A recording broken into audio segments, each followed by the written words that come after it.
You probably have people in your life who endorse and support you being a loser. I don't know a better way to say it, but that's the fact. I don't want a friend. I want allies in my life who will call me out on my shit so that I stop breaking promises to myself. There's a frequency that you give off as a loser. If you're wondering why people don't listen to you, if you're wondering why your business isn't successful, and all you got to do to fix that life of yours is one thing.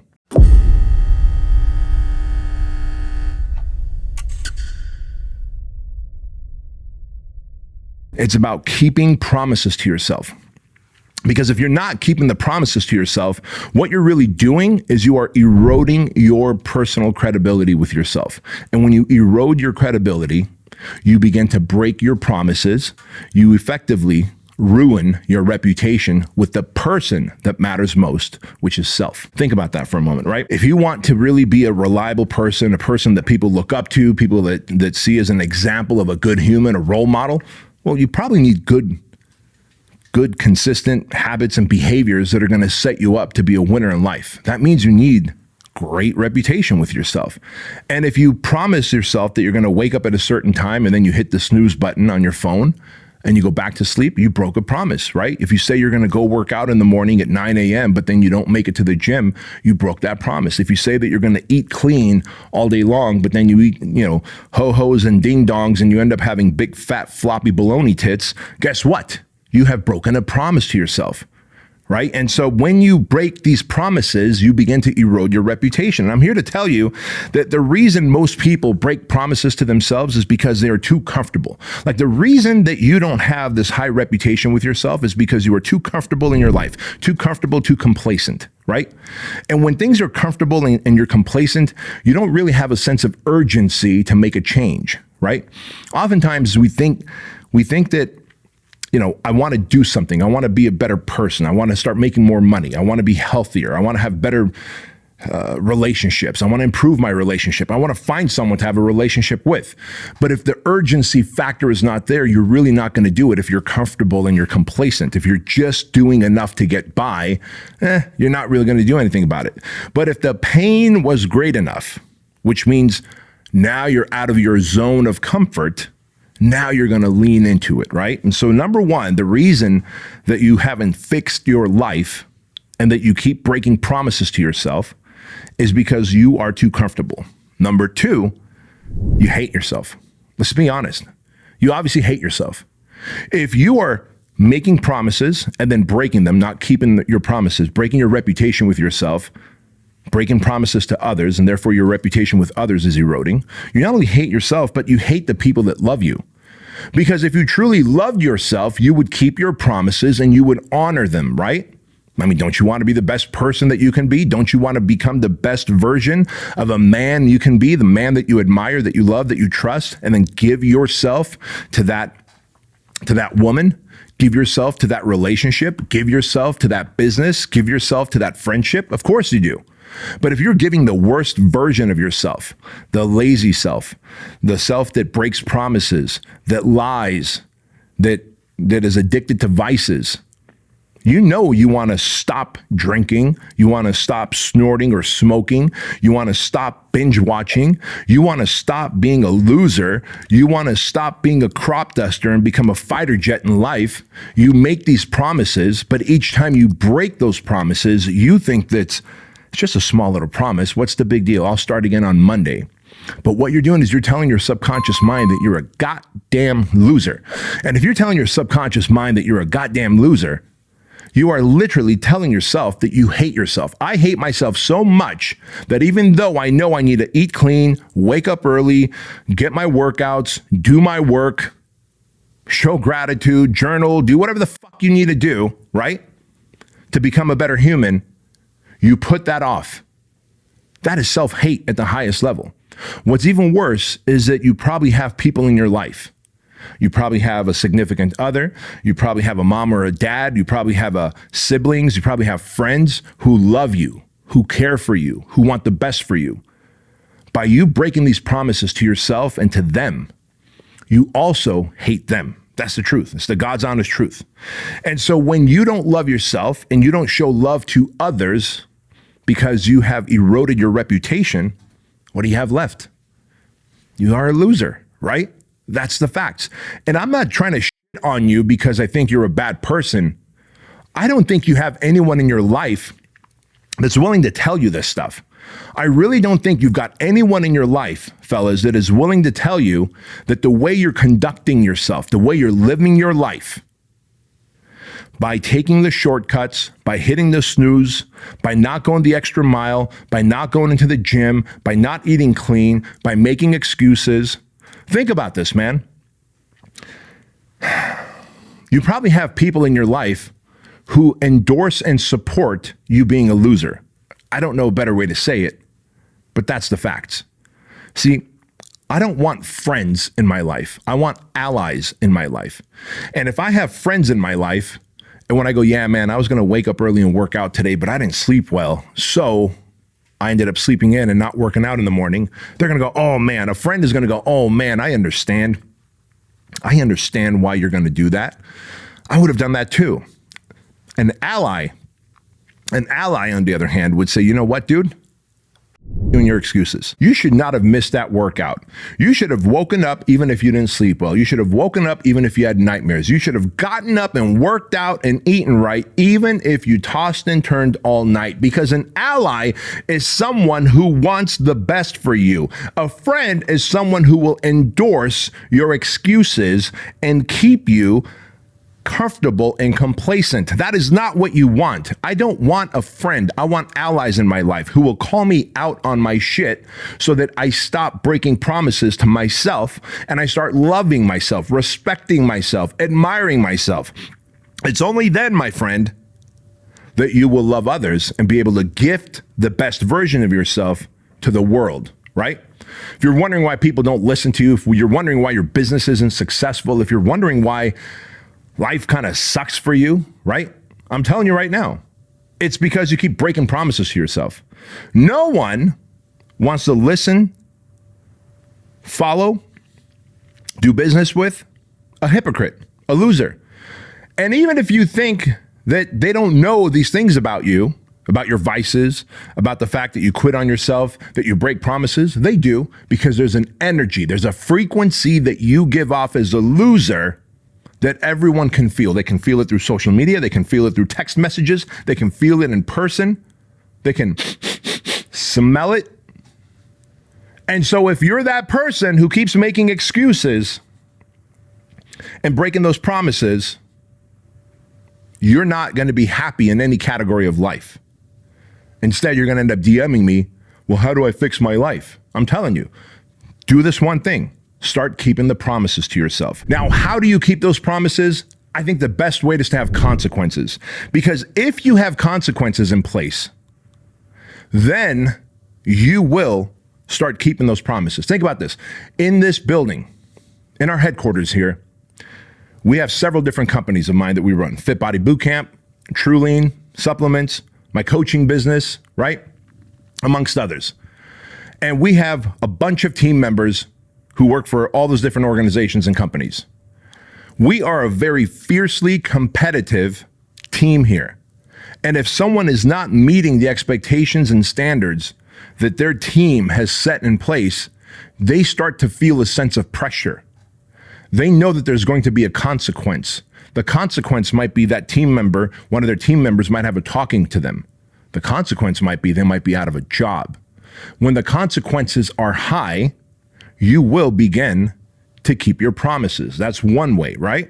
Think about this, like in prisons, there's consequences. Like if you don't do things right, if you don't do things the way they're supposed to be, in prison, there are consequences. In gangs, where I grew up in Santa Ana, California, like there were so many gangs out there and they had their rules, they had their fucking promises to themselves. And if they didn't follow through with it, there would be consequences. Someone's getting stabbed. Someone's getting beat up. Someone's going to have to pay the price for it. There are no consequences in your soft, comfortable, bubble-wrapped life. And if you don't have these consequences to deal with, you don't have any sense of urgency to do anything about it. Now, little do you know, your wife might be like, man, I don't respect this. He's a fat, floppy, gelatinous, baloney loser. Comes home, doesn't go work out, takes his clothes off and leaves it all over the place. Like, why am I with this guy? But she's probably not telling you this. In fact, she's probably enabling you, right? This is that friend mentality. She's not an ally to you. If she was, she would say, sit down. If you want me to be the best fucking wife that you can have, then you're going to have to be the best fucking husband that I expect. See, people don't have these ally conversations anymore. They just want to do the live and let live thing. And what ends up happening when you do the old live and let live is you let people degrade and degenerate themselves into human animals.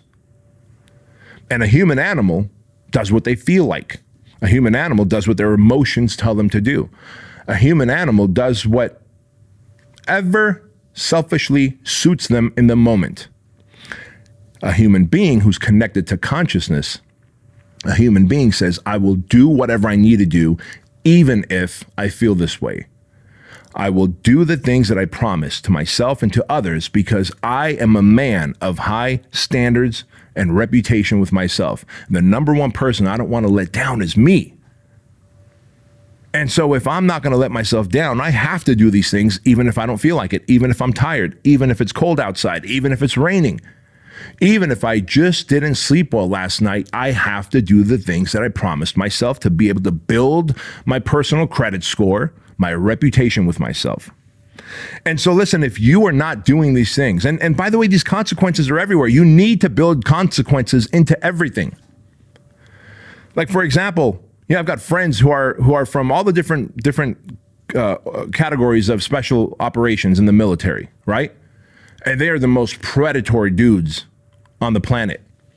It doesn't matter if they're Green Berets. It doesn't matter if they're SEALs. It doesn't matter if they're Rangers. If they are on a mission and they're doing something and one of their buddies was careless, forgot something, put them in a position where they could have been ambushed, shot at, potentially killed. When that mission is over, and these guys have told me this face to face, they will handle that guy. They will deal with that guy. They will physically handle that guy afterwards, setting consequences in place so that he never forgets what he needs to do, and he's constantly reminded to step up and meet the expectations of the team. So if you haven't put yourself in a high-speed environment, and I don't care if that's a workplace, if that's a sports team, if that is going and doing jujitsu or some kind of martial arts, any kind of high-speed environment where there's a greater expectation of you, then you probably don't have consequences to face, and therefore it's easier for you to break promises, right? That's just the facts, right? The other factor is you probably don't see yourself as a role model. See, if you saw yourself as a role model to your kids, to your spouse, to your friends, your community, to your siblings, your mom and dad, if you saw yourself as a role model of someone who's healthy, and I mean healthy physically, mentally, emotionally, someone who is financially right, someone who loves and cares for others, someone who shows up on time and respects the time of others.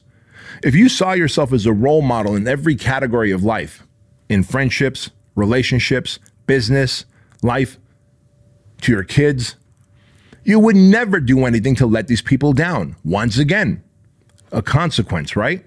Because when you see yourself as a role model, you go the extra mile. You have a higher sense of urgency. You have now set excellence as the lowest bar to achieve. And that is what you want in life. If you want to have a high credit score with yourself and others, you want to have a strong reputation with yourself and others, so that before you even show up to a room, people are talking good about you, you have to keep those promises. And that means excellence has to be the lowest bar that you've set in life, right? Personal excellence must be the lowest expectation that you've set. Imagine if I'm like, well, I tore my tricep, therefore I can't work out at all. If you've been following me on social media, then you guys know that the first 3 or 4 weeks when my arm was black and blue and I had like virtually no range of motion. I couldn't even do flies and any kind of like cable flies, nothing like that. I was training legs 3 times a week and then just training my right side as much as I could. I never once skipped or missed a workout. Because if I see myself as a role model to you, if I see myself as an example to you, why would I ever use my torn tricep as an excuse to not work out and to start getting out of shape and to not represent myself how I expect you to represent yourself? So I have consequences. I have consequences here with my team. If I don't work out and I start to get fat and out of shape, I'm effectively giving my team the green light to lower the bar of expectations for themselves. We will start making less money. We will be less organized. We will get gobbled up and eaten by our competition. But it doesn't matter what happens, whether it's an injury or a bad night of sleep, the expectations are always the same. Make your promises and keep them no matter what. So I hope you understand, man, the value of keeping your promises. It's not just like, hey, I'll be fit, I'll be jacked, I'll make a little more money, I'll have a better relationship. Like the reason you are suffering in silence, the reason you have anxiety, you have depression, you're overwhelmed, you have like these panic attacks, is because your conscience, your highest self, your inner self, your conscience is like, hey, motherfucker, you are incongruent with the man you want to be. And I'm going to show up as anxiety, depression, overwhelm, stress, panic attacks until you do something about it. And of course, what do? Most of you out there will go and get medicated, either by prescription for your anxieties and depressions, or you'll get medicated by way of weed, vape pens, alcohol, food, binge watching television, pornography, whatever the it is.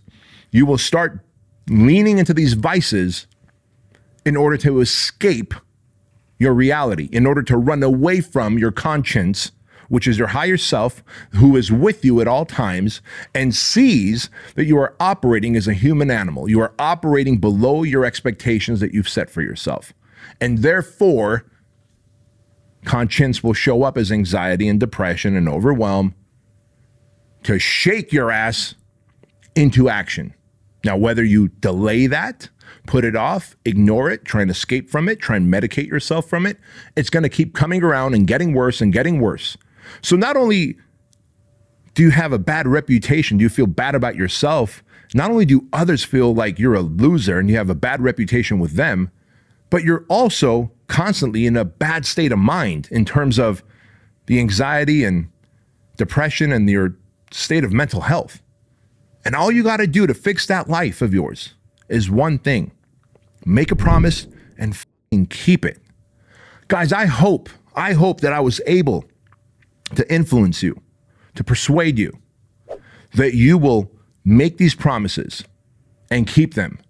And if you're watching this on YouTube, I want you guys to let me know in the comments the one thing you're going to do, the one promise that you're going to keep for 30 days straight.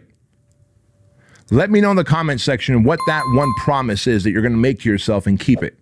I don't care if it's consistently working out at 9 a.m. or 5 a.m.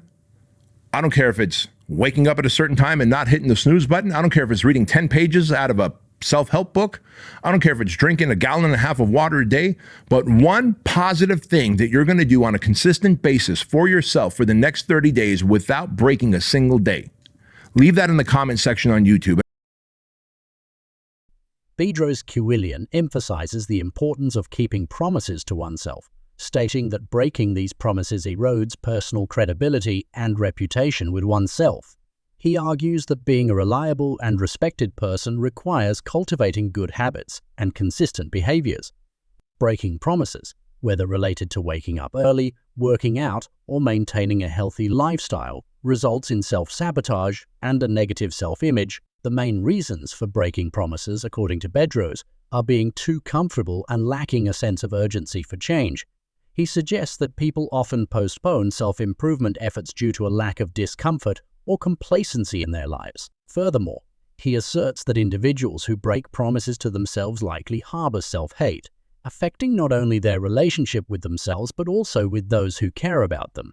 He contends that self-love is essential for personal growth and improvement. Bedros advocates for viewing oneself as a role model, setting high standards, and maintaining personal excellence as the minimum expectation. He argues that allies, not just friends, are necessary in life. Individuals who hold one accountable and do not endorse excuses. Consequences are highlighted as a crucial element in keeping promises, drawing parallels to high-pressure environments such as special operations or competitive workplaces. He believes that incorporating consequences into one's life increases the likelihood of fulfilling commitments. In conclusion, he urges viewers to make and keep promises to themselves, emphasizing the impact on personal well-being, relationships, and overall success. The episode provides a compelling perspective on the significance of keeping promises to oneself and the broader implications for personal growth and relationships. The emphasis on self-love, accountability, and the role of consequences adds depth to the arc. Bedros calls for allies rather than just friends, and the importance of setting high standards resonates as practical advice for achieving personal excellence. The message about the link between breaking promises and mental health issues adds a poignant layer to the discussion. Overall, the insights shared could serve as a valuable reminder for individuals seeking positive change in their lives.